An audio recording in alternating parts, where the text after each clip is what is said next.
As we begin tonight, we would like to acknowledge that we are meeting virtually on Treaty 8 territory, home of the Beaver, Cree, and Dene people, and home of the Métis peoples of Region 6, where we celebrate and value diversity.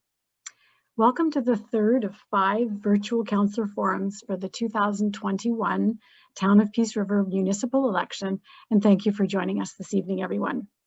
Hearing from you directly will help us make informed decisions as to who best represents our interests when we vote either at the advanced polls on October 8th and 9th or on election day, October 18th at the Misery Mountain Ski Chalet.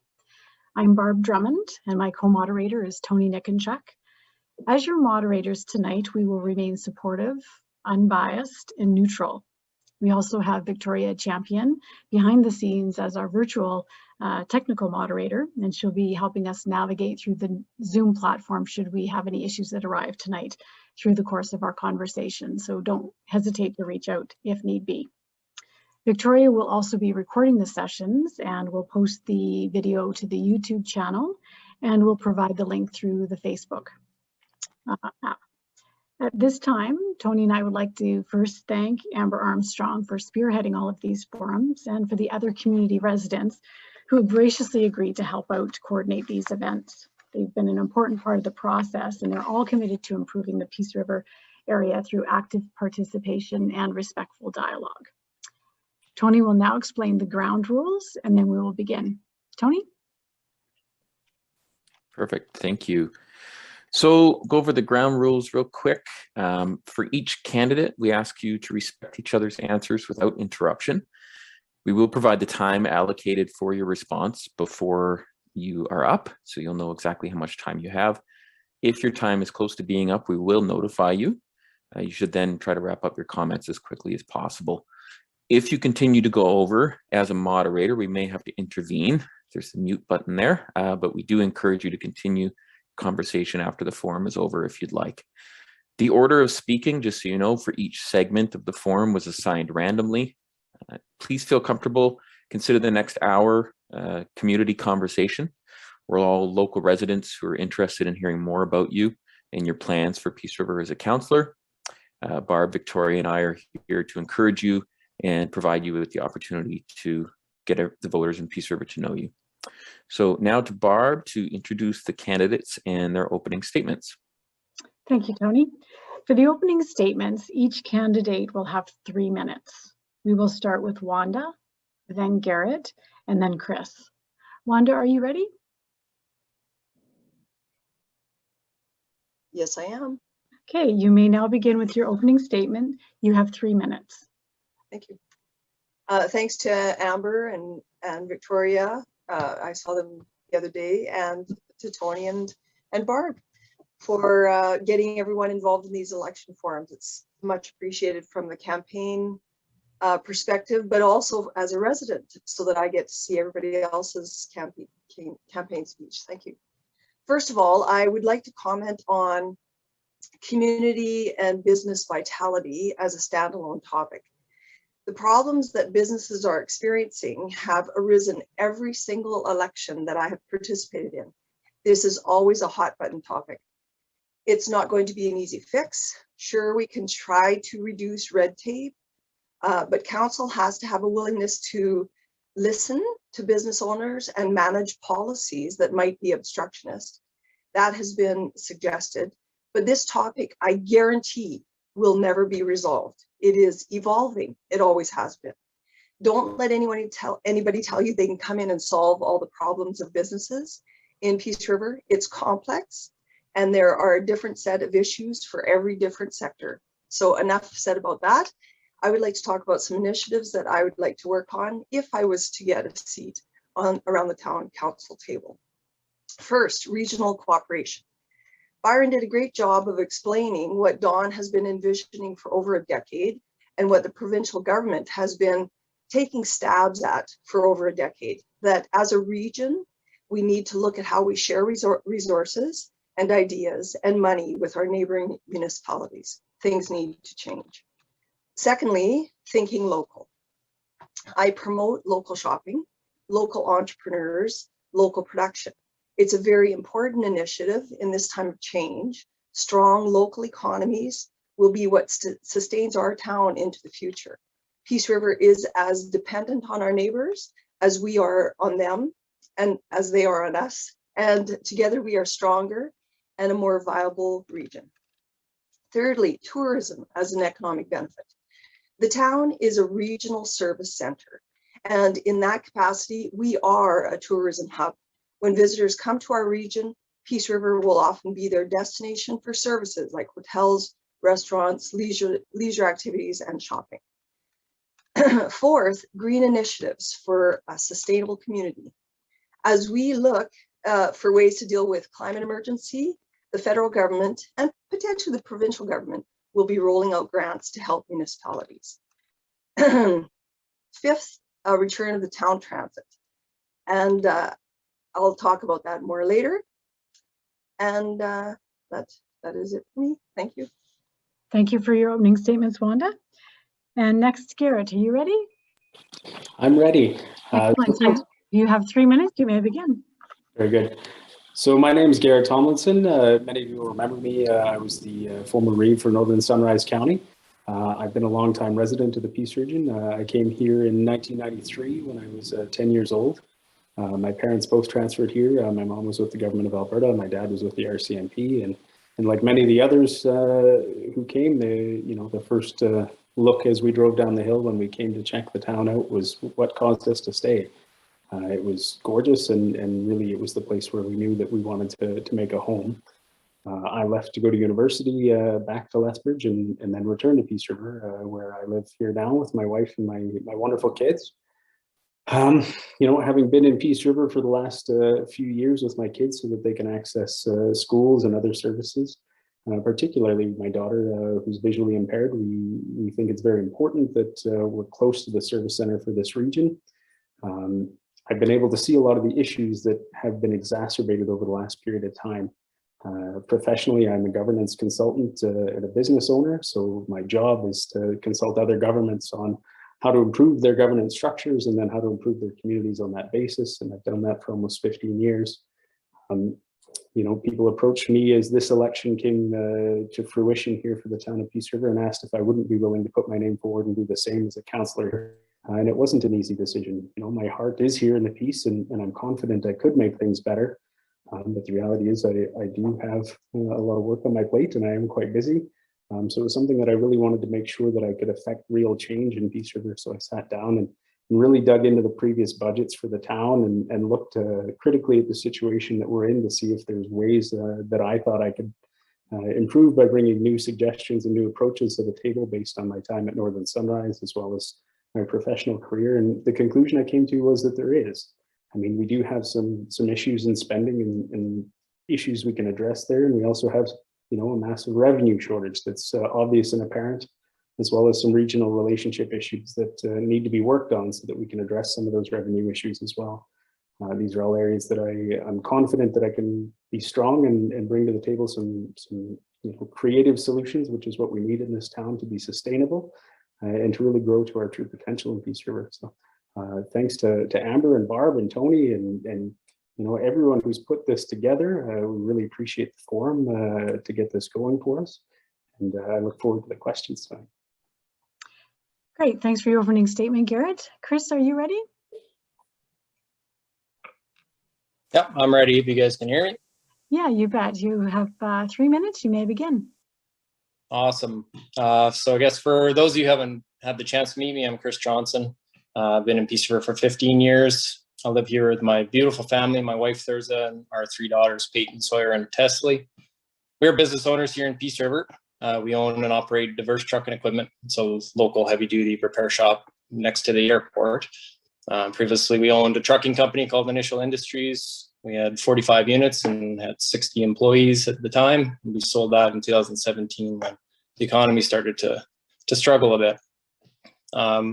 Previous to running for council, I've been involved in the Peace River District Chamber of Commerce for the last 4 years.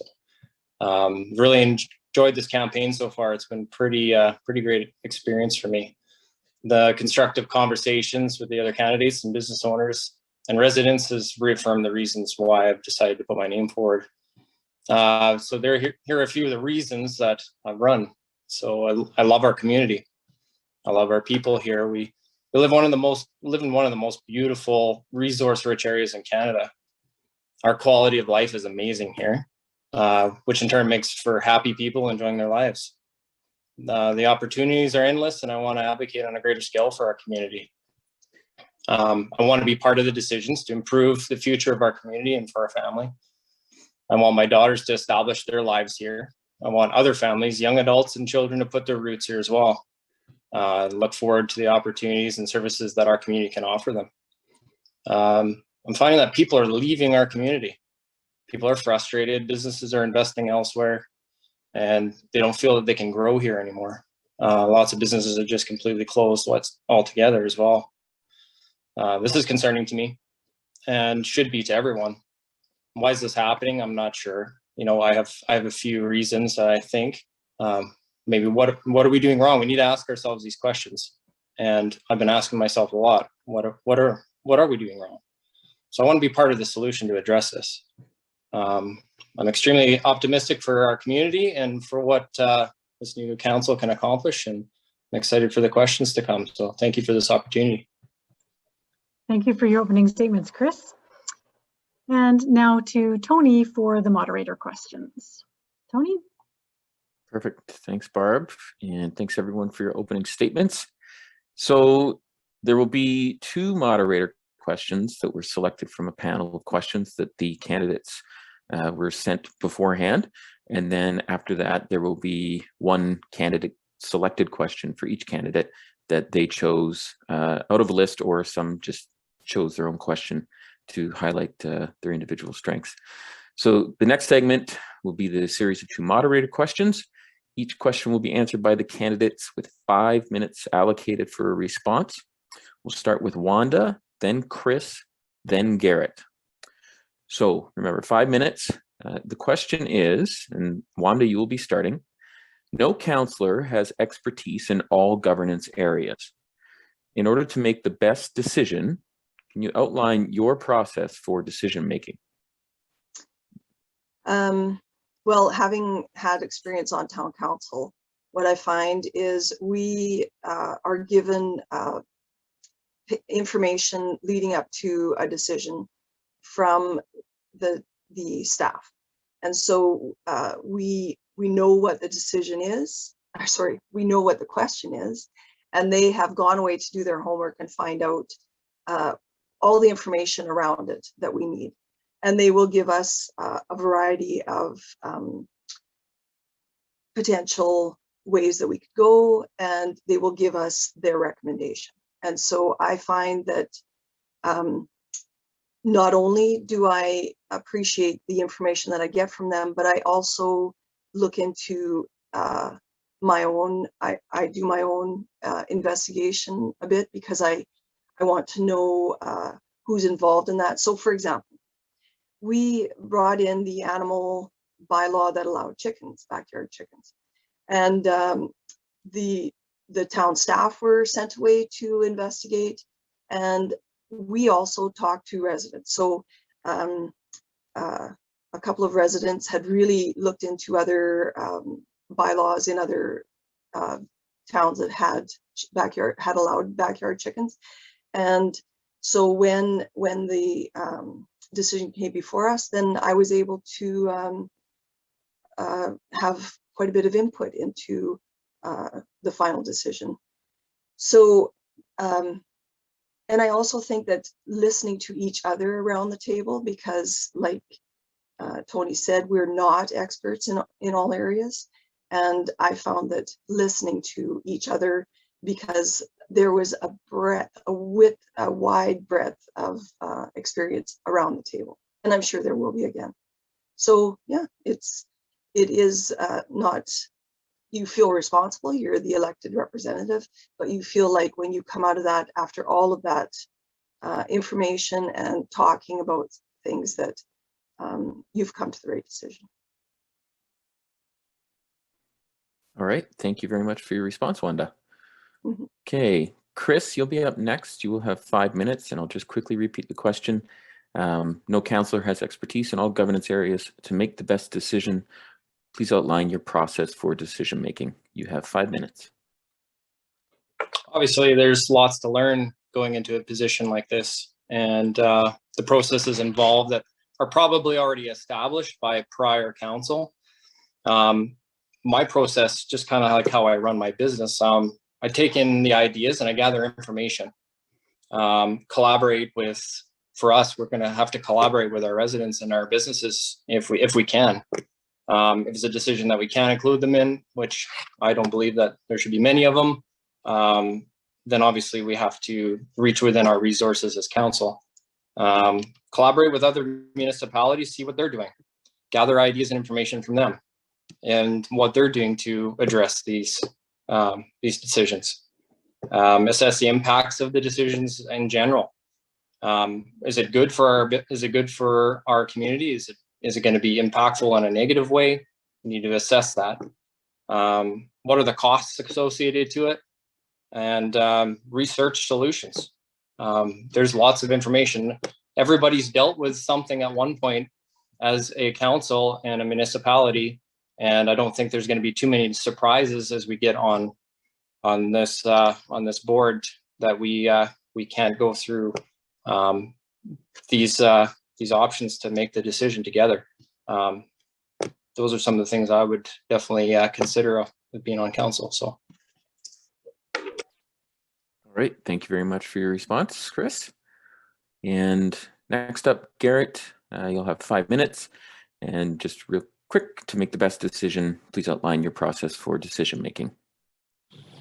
Sure. I mean, the first part of that question is, alludes to no councillor having expertise in all areas. And I'll be frank, council shouldn't be experts in all areas, and really they don't have to be experts in any area. An effective council, in my experience, is really when you have a well-rounded expression of the community that council is meant to serve. So if you have a council that's entirely made up of business owners, or a council that's entirely made up of bureaucrats or any other particular sector, it doesn't typically serve the community very well, because it doesn't lend itself to that rounded discussion at the council table. Thinking about how decisions get made, council in its process relies on the expertise of its administration, and where administration doesn't have that expertise, they're directed to go and find those experts who can give that advice to council so that they can make the best decision possible. But for that to really work, what you need to have is a council that empowers their administration to go and reach for that expertise and reach that level of excellence to bring the best possible information back to council so they can make the best decision. Additionally, you have to keep council meetings and council processes open and transparent for the ratepayers and the public, so that input from residents, who also may be subject matter experts, can be brought in through different processes. And that's critical, and something that's been missing in this council in the past. And really, finally, for that to work, what a council needs to do is to be open to new information and be open to being wrong, and to admit it quickly and to move on to correcting it very quickly. It's something that in good governance, being wrong isn't a bad thing. Being wrong just means you've learned, and as long as you can correct it quickly, you can move on quickly. So in my view, it's not necessarily essential that everyone be experts, but it is essential that everyone be diplomats and that everyone show that statesmanship that's required for good governance. All right, great. Thank you for your response, Garrett, and thank you, everyone. And I will pass things off to Barb for question number 2. Thanks, Tony. So for question number 2, you will again have 5 minutes each. We will start with Garrett, then Wanda, then Chris. Your question: what are your top 2 priorities that you would like to focus on in the first 6 months of your term? Garrett, are you ready? Yeah, you bet. So, I mean, really jumping into this council, the first thing that I really want to work on is improving the image and the messaging that's coming out of town council, and giving the residents of Peace River a council and an expression of a government that they can be really proud of. Changing the way things are being communicated from council and raising that level of decorum and statesmanship so that we can have those really open discussions and start working towards solutions. I mean, that's the fastest and easiest win for any council that comes in, whether it's me or anyone else, is to really bring up that level of governance and bring up that level of professionalism and open those council meetings to the public and really make them welcome in their chambers so that their input can be heard and so that their issues can start to be resolved, not only on a group basis, but on an individual basis. The second thing we need to do is we really need to start looking at cost efficiencies within the near term. We have some significant cost issues where we have spending issues and we have revenue shortfalls. But the first thing we can look at is the efficiencies of administration and start looking for those pieces of low-hanging fruit that we would do in any business if we did an efficiency review to see, okay, are we getting the best value for tax dollar for the residents? And if we're not, are there ways we can improve it in the short term for the next budget cycle? And that budget cycle will start right after this election. That planning typically goes through the fall and into the winter in preparation for that budget to be released, in January thereabouts. Sometimes as late as February, but typically earlier than that. So we really want to get in and start doing that math and crunching those numbers as quickly as possible and hit the ground running when this council comes to fruition. Thank you for your response, Garrett. Wanda, same question. What are your top 2 priorities that you would like to focus on in your first 6 months of your term? You have 5 minutes. Thank you. So my first priority is thinking local. So as I said, I promote local shopping, local entrepreneurs, local businesses, and something that have been working on that I've already begun to kick into motion, but which I think being on town council would really be assistance, is a community advisory board which connects local gardeners, local farmers, local food producers with children in school. So we have in this region around 5,000 students, and this project is to bring local food into the schools. And so I really think that we have a huge opportunity here for the region to work with students, to have local expertise, farmers, ranchers, gardeners, to work with students to increase their food literacy skills, but also it would be a kickstart to some businesses to provide that kind of food to schools. And who knows, we could come out of it with a regional farm succession plan.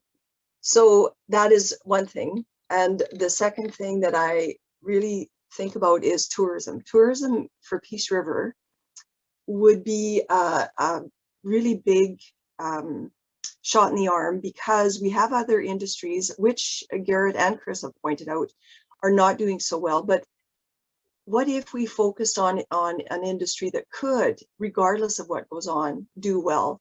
And so tourism, it brings vibrancy to our town. It allows us to have an impetus to keep the town looking really great. And my friend Joan, who has an electric car, has a level 2 charger in her garage. And she had just sent out a picture of a guy from Fort Smith who had come down in his Tesla and was charging in her garage before he headed down to Edmonton. And I think that Peace River could be a hub for EV tourism, electric vehicle tourism.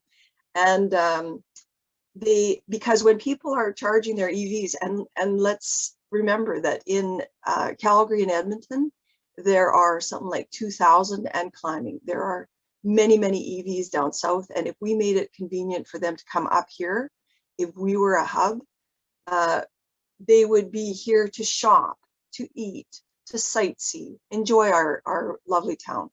And we could be their northern destination. So there are lots of grants out for municipalities to put in EV charging. We could connect it with other businesses because the EV charging is more around shopping centers. It's not a gas station. You don't go to a gas station to charge. You go have coffee at Java. You go shop in the mall or go up the hill and go up to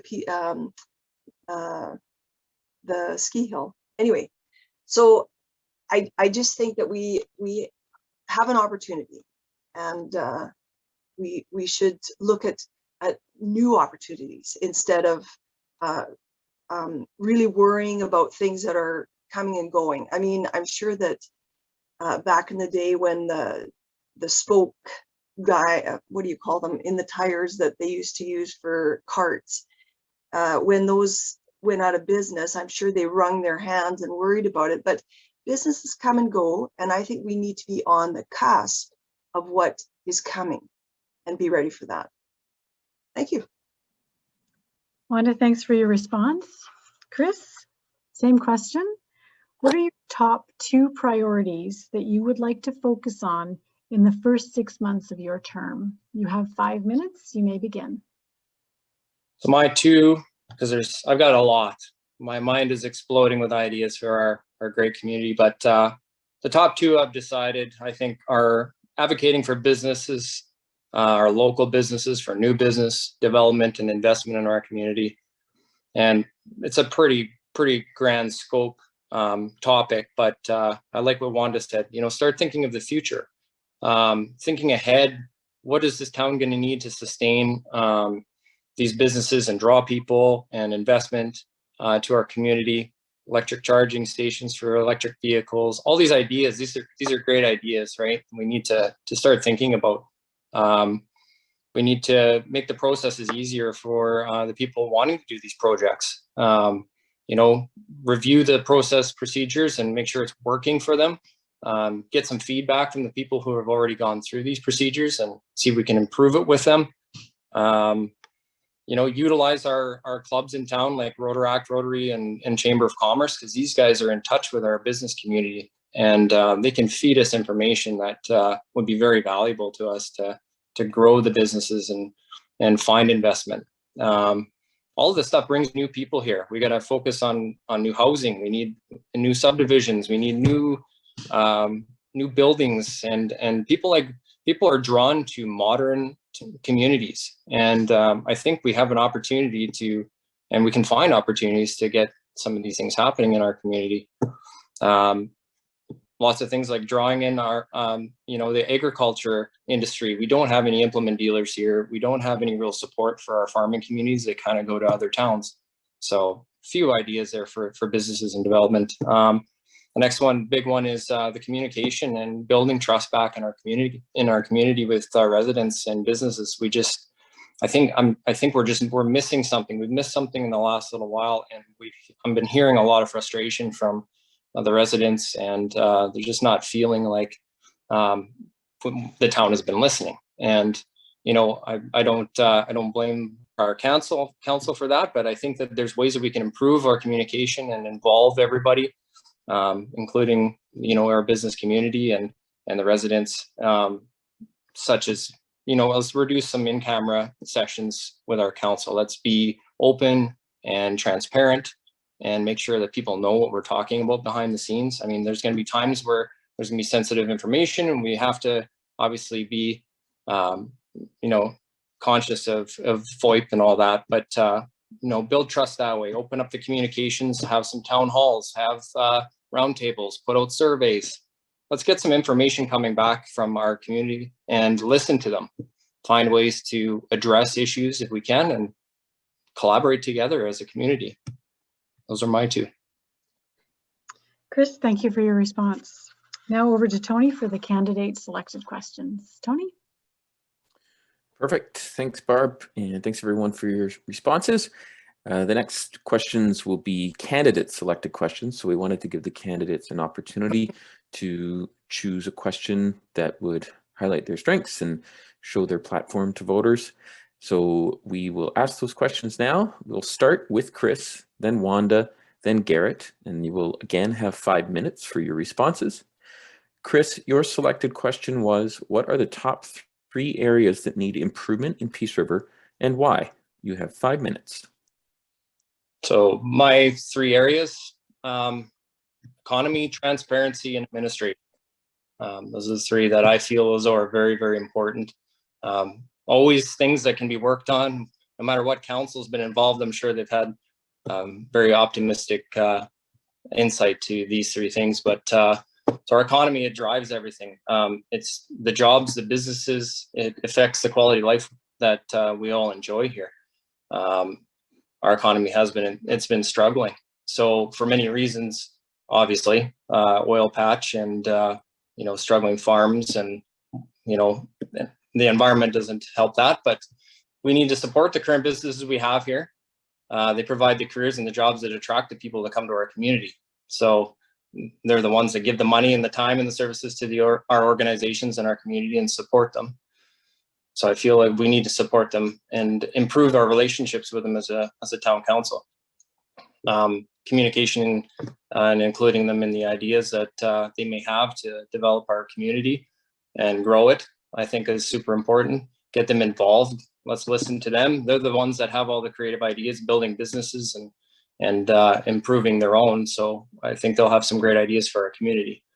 We need to advocate for young entrepreneurs and new business, and to try and get people to establish their operations in Peace River. With new business obviously brings more people and more investment and hopefully more development. We just need to make our business more attractive for people. So our economy is a big one. Transparency, obviously, just got off that topic, but seems to be lacking in our town. I'm finding from just communicating with residents and a lot of frustrated people. This has kind of eroded the trust of our residents and our businesses, and I want to rekindle those relationships. I can understand the legalities behind FOIP and the sensitive topics, obviously, like I said, but the in-camera and non-transparent council meetings are part of the struggle I've been hearing from the residents. They want to be more involved and be able to understand what's happening behind closed doors a little bit more. Can't say there won't be times we'll need in-camera, obviously, but yeah, just be open and understanding their concerns and listening to the people and tell them honestly what we can and can't do for them. I mean, people want answers. So when they ask for help or they have concerns, just be honest with them and give them a solid answer. The administration side of things, I mean, like every business, administration and operations is vital to how a town can succeed or a business can succeed. So I'm not saying that everything's probably not everything's broken, obviously, with our current operation, but I think that there's some room for improvement. There's some painful processes I'm hearing from businesses that are trying to apply for permits and development permits, and I think that there can be some improvement there. And yeah, I think I was just looking last night. I think that our total permits that have been issued this year up to June are only 8 permits, and that's kind of concerning to me. Historical permit issuance has been anywhere from 40 to 50, so we've got to see those increase. And hearing RFP process, there's a little bit cumbersome as well, and the new review system that is put in place on the businesses that are applying is creating some mistrust with the local companies, and I just want to review that process. Just seems to be a lot of unhappy people working at the town office and public works, and the morale is down a bit. So I want to find out what's going on there and see if we can improve that a bit. Obviously, leadership is a huge part of that, and I think the leadership should be reviewed as soon as we get in and see where we can improve there as well. Yeah, just improving our business relations and reinstating the trust through our administration is going to be very important. So the right team on council, there's obviously hope for positive change in our community. So Great. Thank you so much, Chris, for your response. All right, Wanda, you are next. You'll have 5 minutes to respond to your question. And the question you selected was, if town council received $1 million, what would you want to do with it and why? You have 5 minutes. Thank you. So I would want to, of course, install solar, perhaps small wind on municipal buildings.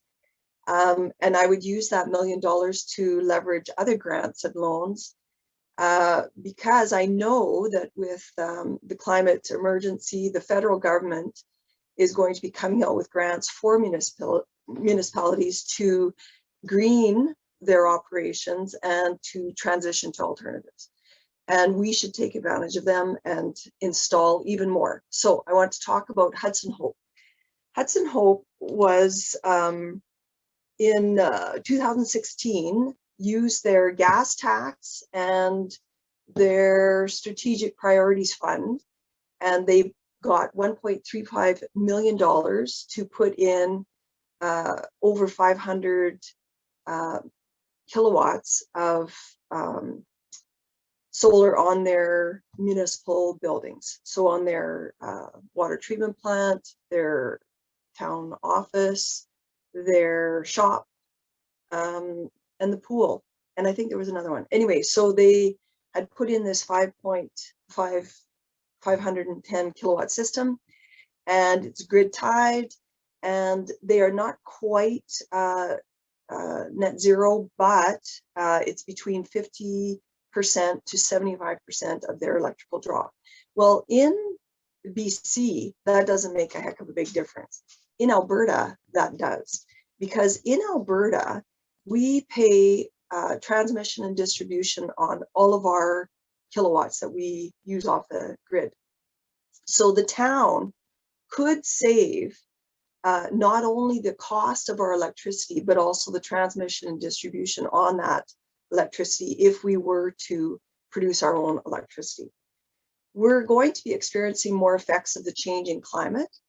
We need energy independence. We should have some way to cover off on really important electrical needs, such as running the water treatment plant or the wastewater treatment plant, even though the electrical grid is down. We need energy efficiency to reduce our costs. And if we're going to be compelled to use alternatives by governments, then we might as well just get started and start saving. Not only this, Greg Town used to be the director of finances, and he showed us all of the municipal buildings and how much energy they draw, and it kind of knocked your socks off. So I think that so several people have mentioned the costs, ways that we could reduce costs for the town. When I saw how much electricity we draw as a municipality in just running our operations, yeah, there's some savings to be made. I also wanted to say that another part of that could be in the transit system. The town in 2018, I believe, or 2019, was offered $250,000 by the province to run an electric transit bus, and that could be part of it. That we could leverage money to get this bus and then charge our own bus. I don't know if I've blown past my time, but yeah, that's what I would do with $1 million plus. Thank you. Perfect. Thanks, Wanda, for your response. And next, we will move to Garrett. Garrett, the question you submitted was, how can we make Peace River competitive for attracting expansions of existing businesses or establishment of new businesses? You have 5 minutes for your response.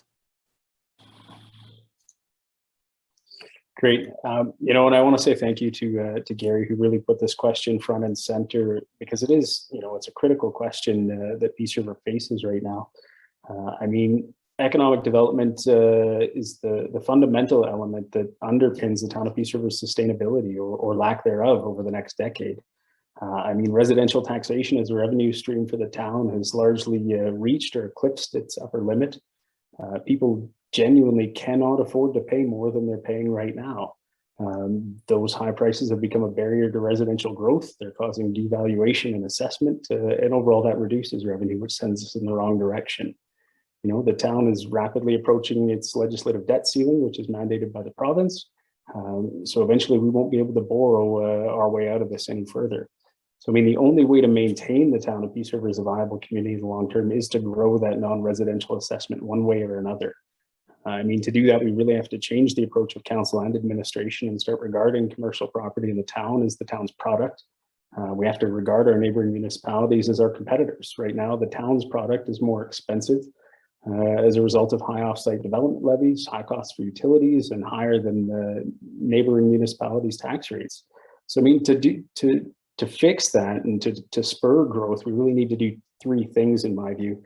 We need to identify and open commercial land for development within the valley of the Peace River town limits. We need to survey and designate and service those lots. And in doing so, the town should be accessing federal and provincial infrastructure grants to offset the costs so that they're not borne by the residents while we try and grow that revenue. We don't want to do it on the backs of the people who can't afford to pay anymore as it is. You know, the town needs to, the second thing we need to do, the town needs to reevaluate the offsite levy program. We need to determine if it's truly a barrier to development. I'm confident we would find that it is, and if we do find that, then it should either be deleted or it should be levied and then returned over a period of 3 to 5 years in assessment for those businesses and developers who do choose to develop in the town of Peace River, because we do need them to grow and we do need to be competitive. And three, it comes back to image, marketing, and really that communication piece again. We need to start marketing Peace River as open for business, but we also need to match that message with our actions. There has to be a sense of urgency in creating that growth. We need to streamline and shorten development application processes. We have the legislated timelines that are the outside maximum, but we can set service standards that are quite a bit shorter than that and expect administration to meet those standards. That's a tone and a message that can be delivered from an effective council. The other thing, we need to retain an effective and qualified economic development officer or a firm that can deliver that service. Economic development is really, really complicated. It's not an easy job to do, and it's definitely an art more than a science. It's not something that can be done off the corner of someone's desk as a part-time or an aside to their regular 9 to 5. It's something that's really intricate and really needs the full-time attention of an expert in those fields or a firm who has expertise in those fields to really attract those businesses and grow those opportunities as they arise. And I'm confident if we can find movement in those areas, that's when Peace River really becomes a competitor on the Northwest stage. That's when we really start to rise and meet the potential that this great town and this great valley has. Great. Thanks so much, Garrett, for your response. And thank you everyone for your responses to your questions. And I will hand it off to Barb now. Just before we hear the closing statements for each of the candidates, we wish to thank you all for attending this session with Tony and I tonight. And we certainly appreciate this respect that you've shown throughout the evening with each other. Much appreciated. For our closing comments, each candidate will have 3 minutes. We will start with Chris, then Garrett, then Wanda.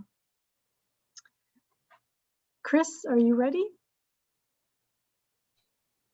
Yeah, I am. So okay, you may begin. Just want to thank Amber Armstrong for coordinating this and her team of people that she's put in place. I really appreciate the fact that you guys put this on. This has been a really great evening, and we're getting lots of great comments from all the candidates, and I'm excited to see more. Thank you, Tony and Barb, for running this tonight, and thank you to all the candidates who are running as well. That's it's exciting to see 20 people up there. That's it's encouraging that people want to see change and they're excited for our community. It's a good sign. And thank you to Garrett and Wanda for participating. It's encouraging to hear you guys' responses and your ideas, and we can tell that you guys truly do love this community and you want to see it succeed just as much as me, and I appreciate that a lot. So I just want to highlight a couple of my action points for what I plan to do if I'm on a seat in council. I will commit to positive interaction, appreciation for our citizens, and restoring confidence in our town office. I will study and evaluate the budget, identify priorities, needs, and wants, and find a balance to managing spending. I will promote and support and engage existing business while attracting new business. Thriving businesses stimulate our growth and sustainability as a community. I'll work collaboratively with the municipal partners. Obviously, they're very important to us, and to lobby to provincial and federal government and to find funds for infrastructure projects and needs of our community. I want to build the trust through transparency by obviously increasing televised council meetings and reducing in-camera sessions. Transparency and trust built in our community is super important. I'm gonna commit to reviewing and amending bylaws where I can with the group that I get to sit on, if I can, and review policies and processes that restrict the investment of our community and the development of it. So I'm very committed to work hard for Peace River, and with your vote, I'm ready to get to work, you guys. So thank you for the opportunity to speak tonight. Chris, thank you for your closing statement. Garrett, are you ready? Okay, you have 3 minutes to begin. Great, thanks, Barb. Thanks to the team of coordinators who put these great sessions together. It's been a great experience, and you know the town of Peace River is in your debt in getting this information out to them in a very complicated time when campaigning door to door and face to face just hasn't been the thing that we can all get out and do even as much as we'd want to. And thanks to Chris and Wanda, you know, it's been great to hear you guys tonight, and I look forward to working with both of you should we all find our way to the table. You know, for me, Peace River is such an amazing place. It's filled with opportunity. It's the place that I grew up in for the most part, and the place that my kids have grown up in, and I want to continue that legacy for generations. But that's not to understate that we have some large challenges here in Peace River. Left over from historical planning practices, from previous designs of municipal boundaries that were designed for a different time and a different structure of taxation and revenue generation that don't fit today. But I'm confident that we can rise to meet those challenges here in Peace River. Peace River residents are resilient, if nothing else. We've seen flood after flood and environmental disaster, and it gets 45 below and we still go to school and to work and do everything that we need to do. So it's a testament to the strength and the creativity of the people here. And I hope I embody a lot of that in my approach to things. But really, to rise to meet those challenges, that means that we need to move ahead with urgency. That means that we need to start taking the responsibility and the obligations of local government seriously. We have to move back to open and transparent government. We have to really focus on messaging and create the accessible and welcoming community that we remember and that we want this to be. We have to optimize our spending. We have to grow the revenue by growing our businesses. And we have to access more and more infrastructure grants that we haven't seen yet, so that we can reduce that tax burden on our residents so that people are inclined to stay. We can't continue to tax seniors out of their homes and send them to neighboring counties where it's cheaper. And we have to be competitive to bring the young people who are educated and looking for a start back. If the tax rate for their home here is higher than it is elsewhere and the wages are the same, chances are they're not coming here. So we do have to be competitive. But most of all, it means not accepting any excuses. We've had council after council say, we can't quite get these things done, or they give reason after reason why things can't be achieved in the way they would hope. I don't make excuses and I don't accept excuses. It's time to push for excellence for Peace River. Peace River deserves it. If you guys are willing to lend me your vote on the 18th, I'll certainly go to work and push for that excellence for you. Garrett, thanks for your closing statement. Wanda, are you ready? Thank you. Yep. Okay, you have 3 minutes. Thank you. So to reiterate what I had said in my opening statement, a vote for me would be a vote for being open to what's coming. I think that we all realize that we're on the cusp of change, and I feel like I've demonstrated that I'm open to looking at how we can move there smoothly.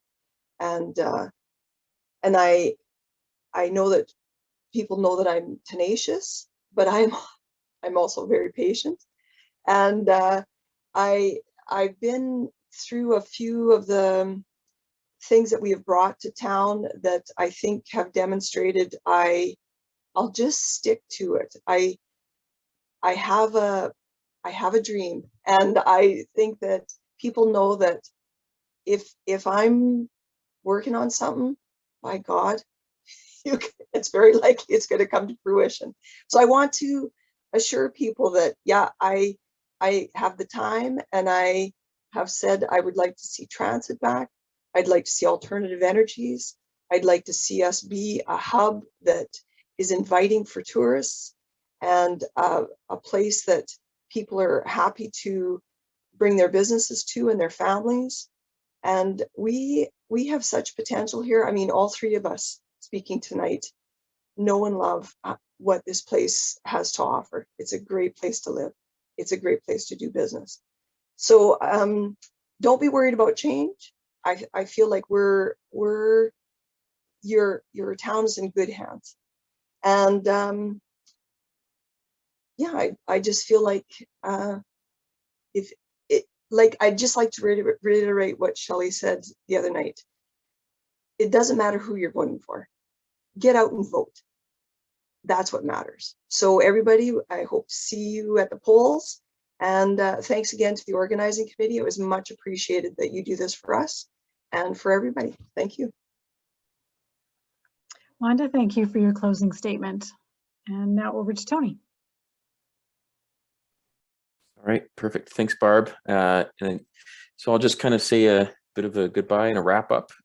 Really wanted to thank Chris Johnson, Garrett Tomlinson, and Wanda Laurin for coming tonight and for spending time sort of answering some great questions and telling voters what you stand for and what you plan to do if you are elected to town council. It's not a small thing to put your name forward for elected office. It's a big undertaking. You all have families and jobs and busy lives that you're kind of putting on hold right now, and this is a really big commitment, and it takes guts, and so it's not an easy thing to do. So thank you very much for what you're doing and taking that step, and for your time tonight and your respectful, well thought out responses. So as we stated, this is the third of 5 Town of Peace River Councillor Forums that we're hosting this week. The remaining 2 will be held tomorrow. We had also had the mayoral forum last week. So we encourage you to watch these, share them, reach out to each of the candidates participating in these forums, including the mayoral candidates. And we do also want to say a thank you to everyone involved in this who's signed on, all the candidates. We did have to move some dates and times and candidate schedules around, but everyone's been very accommodating. It was our intent to ensure all voices could be heard by as many people as possible. That required a bit of juggling, and everyone's been super accommodating. So thank you for that.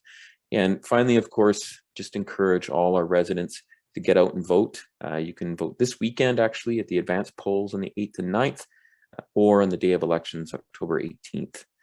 So make sure to get out and vote, get in touch with your candidates in the meantime. And again, thank you everyone for coming tonight, and good luck with the rest of your campaign.